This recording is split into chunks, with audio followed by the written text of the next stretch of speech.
Hi there, welcome to Transform Trailer Sales. Today we'll be walking you through your 2025 Wildwood 42View. We are just going to start off at the back of the unit. If you notice up top, pre-mounted for a limbered stair system. If you'd like to get set up with that, you can contact the parts department. Great little additions. You can easily check up on your seals, up on your roof. Get your cable satellite inlets right at the back.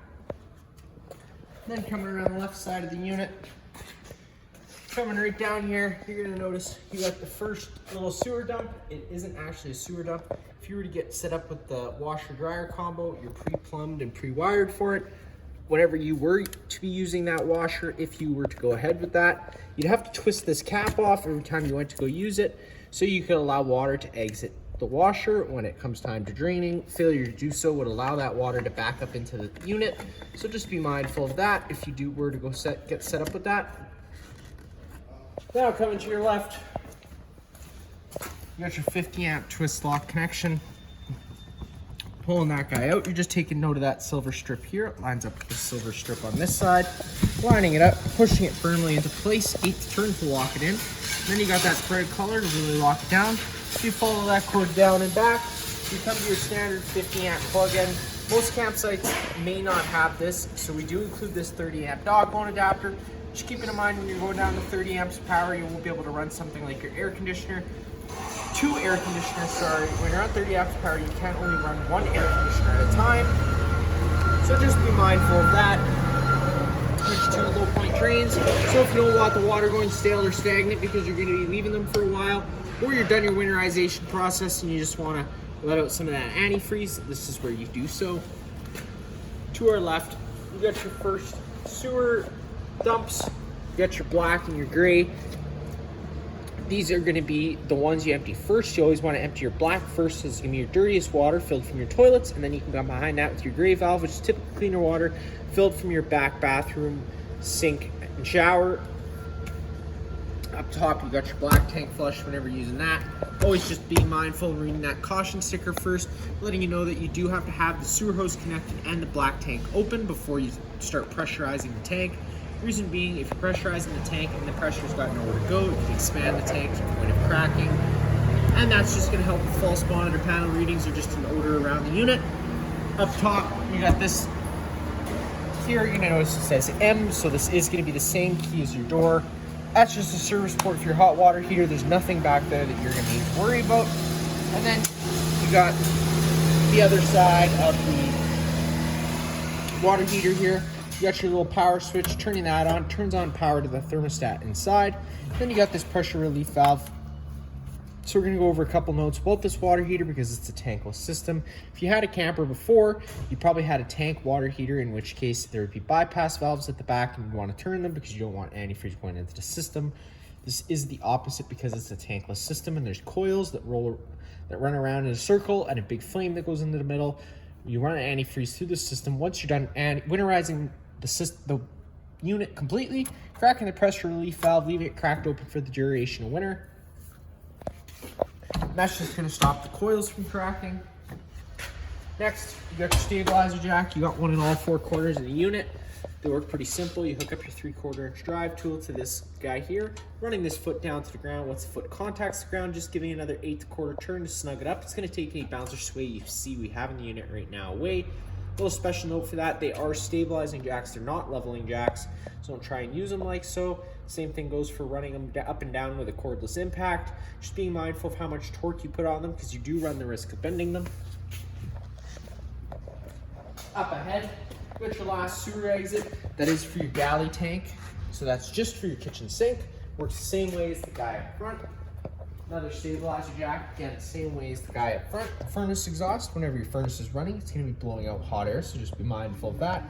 Next, you got your city water connection, so if you're at a site with service, thread a garden hose in there, turn it on, pressurizes all those lines without the need to run your water pump. And then, of course, if you're out boondocking, your site doesn't have water, you got your fresh water connection, put a garden hose in there, turn it on. That's what fills your fresh tank. That's your water pump draws off of. Right down below the floor here, you got the drain. Pulling that guy open drains all the fresh water out of that tank. Inside here, unclipping this, opening this up, a little outside storage compartment. You also get access from the inside, from the bed. Whenever you're using this for storage, just be mindful of The wiring we got here in this little hydraulic electric ram. It's for your Versatilt bed. You don't want to be blocking that in any sort of way or messing with any of the wires. And then you do your standard starter kit in here, which does include a 10-foot sewer hose, a 15-foot water hose, some other miscellaneous goodies, as well as a 15-amp park adapter. But if you are using that 15-amp park adapter, which is your standard household outlet, you're not running any air conditioners. It really is just to run your fridge and your lights. You got this nice little shelf that does attach onto the other side. I'll go over that once we get over there. 3/4 inch drive tool, manual drive tool for those stabilizer jacks. One thing I forgot to mention up on the wall here, way up top, you got your range hood flap. Probably gonna need a step ladder as I'm pretty tall and I'm not even close to reaching it. You gotta undo that vent lid whenever you get to your campsite, allowing the range hood to evacuate those fumes. And then whenever you're traveling, just making sure it's latched into place. That way you're not getting any excess dust inside the unit. Way up at the front of the unit, right down below, you got your battery box, and that's what houses your battery. Looking at this guy completely. Got your propane tanks right up front, 30 pounders. With the valve pointed this way, you're gonna be drawing off this tank. If you point the valve to the other way, you can close this tank and start drawing off this tank counterclockwise like any standard barbecue to open up the flow to the unit.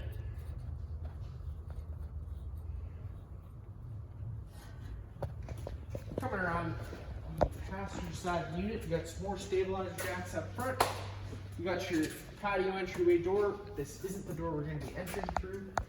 You got this little track here. That is where that table on the compartment on the other side clips into. Nice little feature they threw in there. Coax outlet and a couple plugins in case you would want to mount a TV up there. And now for the best part, to get inside. Stairs work the same front and rear. Down. One more to go the last step down. And that'll allow you to open up your door and take a step on inside.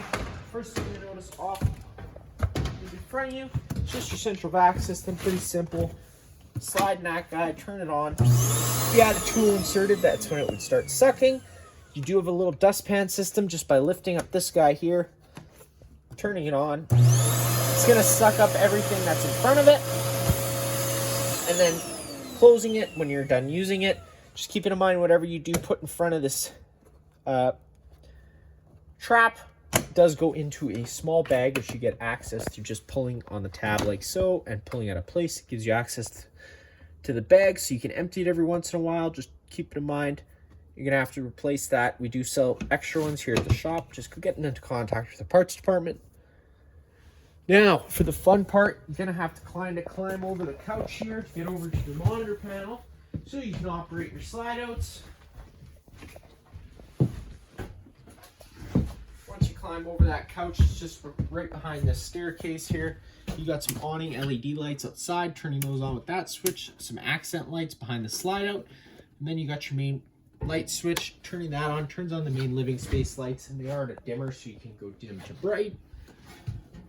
Water pump switch, turning that on, that's what draws out of your fresh tank. And then you got your monitor panel system up top. You got a black, a gray, and a galley.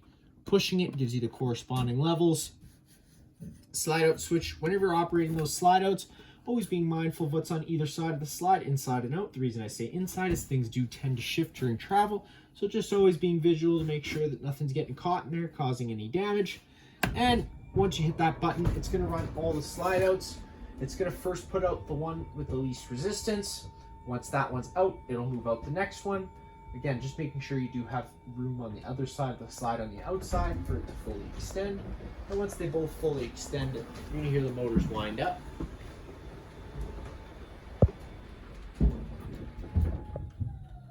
So you hear the motors wind up like so. Good measure to make sure you're fully extended. And it's just taking your hand, running it behind your slide. You want to make sure you feel that rubber coming into contact with the wall. That way you're not going to get any water inside here if it were to start raining. You're going to have two thermostats inside this unit. This is going to be the main thermostat. It's going to control the rear air conditioner as well as the furnace. The one inside the bedroom is just going to turn on the front, operate the front air conditioner. They both do function the same way. Pushing it once, it illuminates itself. Pushing it again, you get into your modes. But first, we're going to go over your fan setting. So pushing it one more time, you can either run it on high or low, in which case you're just moving air around with the air conditioner. No heating or cooling involved. Now, if we get into your modes, go over to cool, push OK, push yes. You're going to notice it says auto. So that means it's an on-demand system, so it'll kick in and out as needed. If it's set to 36, we're at 23, it's obviously off. If we turn that set temperature down to 20,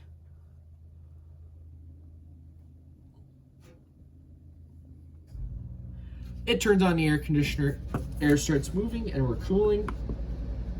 If you want that to just run full time, you can take it off the auto mode and run it on either high or low, but it's not going to kick out once the room's temperature. It is just going to continuously run. After that, turning it over to the heat. Now the furnace does run off propane, so that's going to kill the air conditioner, fire up the furnace. The furnace moves all its air through the floor portals, and whenever you turn the furnace off, it does run for an additional 3 minutes after that. And then you do have a dehumidifying mode, which is pretty self-explanatory. It's going to try and take as much humidity out of the air as possible. Thermostat for your water heater also on the wall here. Push the power button, it turns it on. Up or down at any time to change your set temperature. Lock to 50 right off the bat. Push and hold that button once it locks in. Push and hold that button up for 5 seconds. It does unlock it. It'll let you go up to 55. Down to 50, it's locked again. Power button, turn it off. Then you do have your awning control button. Hitting that out button, the awning's going to start making its way out once it's fully extended. You're going to see the back of the metal tube and a little flap hang down. Sometimes the flap can get stuck, so you do just have to retract it a little bit and put it back out for that to work. Always keep an eye on wind speeds whenever you do have this awning out. You don't want to run the risk of bending anything. Unfortunately, today due to space, that's all we're going to be able to go out with it. But now we're going to come take a step outside.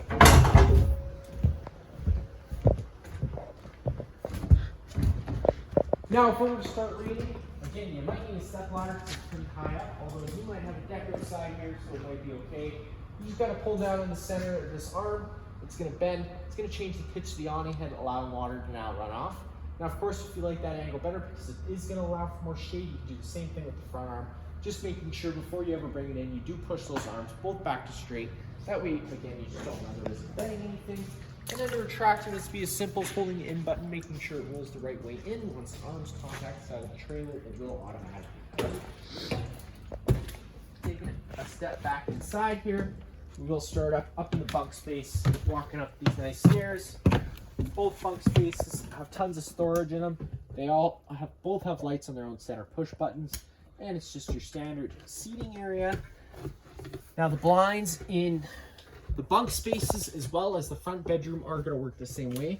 You just kind of sit where you leave them, and one quick pull will allow them to retract back up. And they do have fire exits. You're just having to pull on this red tab on the other side of the screen. The screen's going to pop right out.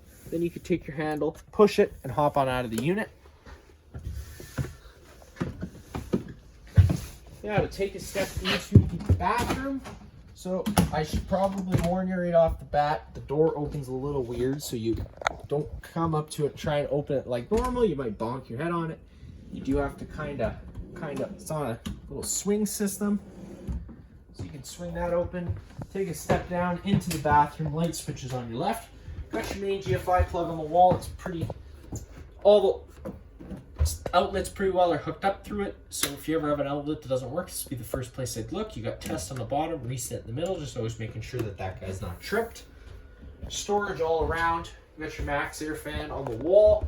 Cool little feature they put in, just push the black button on the handle, and that'll allow you to operate the max air fan, push it out, then you can turn it on with the button. Then turn it off. That'll allow you to close that up. Storage all around again. Got your main fuse and breaker panel inside the bathroom. Popping this guy down. Whenever a breaker trips, it's going to sit in the middle, so you do just have to turn it off and then back on again to reset it. And all of the corresponding fuses are on your right. Behind me, beautiful little closet space, and to my new knowledge, you are prepped. You already have the washer dryer combo. Great little setup. Just keep it in mind when it comes time to winterization, you do have to make sure you winterize this. What I recommend doing, just run a rinse and dry cycle with the antifreeze hooked up, making sure you have a plenty amount of antifreeze so that it can properly run itself through it. And that's how you would do that. Shower, bunch of different shower head options. This is controlling your different modes, and this is controlling the water. Back into the main living space. This lifts up. You do have a little blanket storage spot behind the couch. The couch also turns out into a bed. It's this side here. You just have to remove your cushions out of the way. Set them off to the side.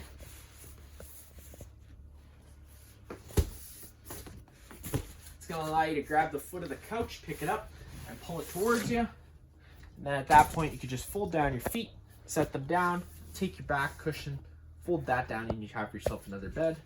Then to get it all back, it's the total opposite.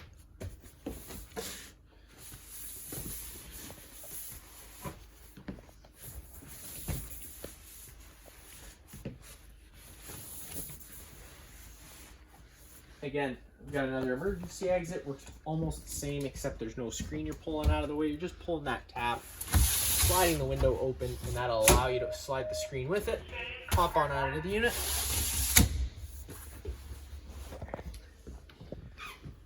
Tons of storage all throughout. You got more storage in this little thing here. Whenever you're bringing the slide outs in and out, though, just making sure that this is enough forward so it's not slide out's not having to try and push it. You just want to try and keep the least amount of strain on the unit as possible. And the same goes in for when you're running those slide outs in and out, making sure your chairs are pushed in and they're not going to get damaged by the slide out. And also making sure your travel straps are strapped whenever you're traveling. That way you're not causing any excess damage from things flying around. Up on the wall, you're going to notice you got some switches. This turns on some accent lighting right above your island. Next, you have your shade and your TV lift. So we'll go over the TV lift first. Turn the switch on. Push the up button. TV makes its way up. Pretty slick, I know, right? I thought it was an excellent use of space as well. So when you want to watch TV, you got the TV. When you're done watching the TV, you want to put some drinks on the counter or something, run that down. Hides itself away. Pretty little slick thing I thought they included. And then for the rest, you got your shade controls. Again, another little sweet feature. If you turn all those switches on, you can run them individually or all together. Push the down button. Blinds start coming down. Want to go back up? Push the button up. And like I said, you can control them individually as well. Pretty neat little feature they included with this guy here. Coming into the main kitchen space. Awesome little space. Tons of accent lighting throughout on their own center push buttons. Big old pantry space. One of the coolest sinks in the market, I would say. Bunch of different accessories you can install with it too. It has a vegetable washer and all sorts of other things. This is going to be the control to close your drain. So closing it like so with this pointed up, the drain's closed. You want to open it, turn it the other way. You got your water control over here. So you can either have it so the vegetable washer spraying, or you can have it so just the hose head spraying. And then you do have a cup washer on your left. Whenever you're using it, be ultra careful if you have the water on, because if you push down on this without a cup being on it, it'll shoot right to the ceiling. It's pretty high powered, so trust me, I've learned the hard way. So yeah, great little feature. Just keep it in mind, all this stuff does have to be winterized when it comes time. Failure to do so, you could have some cracking, so just be mindful of that. Of course, storage all around. Again, just be mindful of drains and water lines and stuff like that. We're not wanting to damage any of that stuff. Coming into your kitchen, because this unit is equipped with propane, we got your LP detector on your island right here near the ground. If this guy ever starts going off, don't panic. Just turn off the main supply of propane and open up some windows and vents to get some fresh oxygen inside of here. It is also very sensitive to cleaning chemicals, so if you ever spray a chemical around it and it starts going off, don't panic. It could just be that, but use your best judgment. So whenever you've had your propane system off for a while, and especially if you've disconnected the bottles at all, it allows air into the system. Now that air should be purged out just to save yourself headaches down the road. The best, easiest, quickest way to do it is just firing up your stove. So if you first get to your campsite, your propane system's been off, you turn it on, come and light your stove right away. The reason I say that is the water. If you go to try to fire up the water heater, the furnace, those only try lighting themselves a couple times before they're going to throw a fault code at you. In which case, if you didn't know what the fault code meant, it could cause some frustration, maybe put a little damper on the weekend. So we're trying to avoid that. Just firing up your stove quickly, and you're going to see what I mean. If you got to push the knob in to turn the igniters on, turn it over to the high/light option, and just keep holding that in. And you're going to see sometimes it can take a few seconds to get all the air out. So you got to be patient with it. Sometimes it doesn't fire up right away. Sometimes you can even try firing 2 at the same time to just try and get some more gas flow. Just whenever you have gas flowing, always making sure you're keeping that igniter going, because otherwise you do run the risk of a minor combustion. And of course, we all like keeping our eyebrows. So there we go. We got the one to light. Turning them both off now because you're getting big gas through there. So again, you don't want any buildup. Light one at a time. You're going to see it now fires up right on up.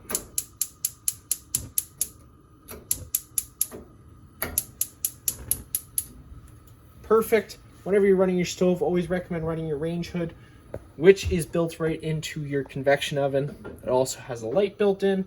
Now for lighting the oven, it's the same thing, pulling the door down, but just a little extra note, the oven does take extra long to purge because the pilot is such a small gas orifice. It's only moving a tiny bit of gas. So sometimes it can take a few minutes. Turning it over / the pilot option, pushing and holding the knob in just like you did with the stove. You're gonna see right through the grates, you're gonna see a little spark happening. Eventually, once the gas gets through, the pilot will light. Oh, you're seeing it start. First time it might go out, so you have to try it again. Now that it can hold its own without you having to push in the knob, it's ready to be fired up to your desired temperature, and it does fire right on up.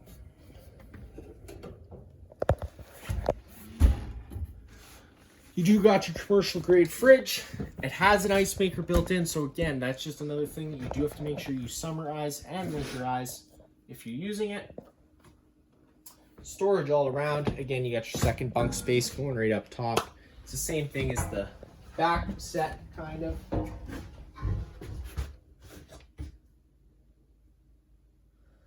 Now, we'll just take a step on into the bedroom. We got all your little storage pantry space here. It's nice little bins that they included. The bedroom door works the same way as the bathroom door, so just getting used to how it opens and not walking right into it. Take a step down, light switches behind the door, closing the door. Got your thermostat, which again I told you would fire up this front air conditioner, and just the front air conditioner. You get your Versatilt bed control. All the way up is up, all the way down is down. Now whenever you do run this slide out, you do have to have the Versatilt bed all the way up, just due to the size of the bed. It allows it to move itself enough up so it doesn't come into contact with these drawers, causing any excess strain on the motor system. Tons of blinds throughout, and you're going to see again, they work the same way as the one in the bunk space. Sit where you leave them. Mirror on the wall, cool little feature. And then you do have a fireplace back here. Works the same way as the one underneath the TV. Power button on the far right. You can change your different flame colors with the button next to that. Right in the middle, you got your different rock light colors. And then you do have your heat option. Pushing the button twice will get you into low heat. One more time will get you into high heat. And then of course you got a timer that goes anywhere from 30 minutes to 9 hours. Power button to turn that off. Antifreeze inlet. Pulling this drawer to its full extensions. You got tabs on either side, right near the brackets. Pulling them opposite directions of themselves will allow you to slide this right back. Gives you access to that water pump and that bypass hose. Once you find the bypass hose, just following the hose back will bring you to the bypass valve, where you can then hook up to your antifreeze. Taking a step back into the living space. That is going to be it for this unit here. If you have any other questions, feel free to give us a call.